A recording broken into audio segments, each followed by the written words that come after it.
కాలం ఒక్కసారి వెనక్కి వెళ్తే గురువు చెయ్యి పట్టి అక్షరం దిద్దాలని ఉంది. ఆ అక్షరాన్ని నుదిటి పుస్తకంపై అందమైన వాక్యంగా మలుచుకోవాలని ఉంది.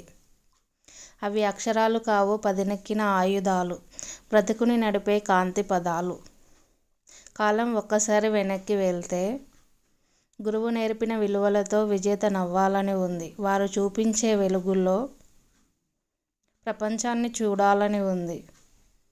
మళ్ళీ అప్పటి ఆజారు పట్టీలో పేరు నవ్వాలని ఉంది.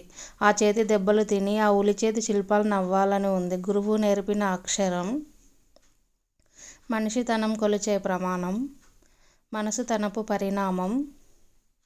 నిత్యం చదవాల్సిన బ్రతుకు పుస్తకంలో నడతను నేర్పే ఒక అదృశ్య అధ్యాయం, సృష్టి సమగ్ర భవిష్యత్తు నిర్మాణ కారణం. కాలం ఒక్కసారి వెనక్కి వెళ్తే ఆ పదాలకు శిరస్సు వంచి మొక్కి చెప్పాలని ఉంది. దారి తప్పుతున్న లోకానికి బెత్తం పట్టి మరీ నీతి వాక్యాలు వల్లే వేయించమని. అజ్ఞానపు చీకట్లను చీల్చి వెలుతురు పంచే సూర్యుడై మళ్ళీ మళ్ళీ ఉదయించమని.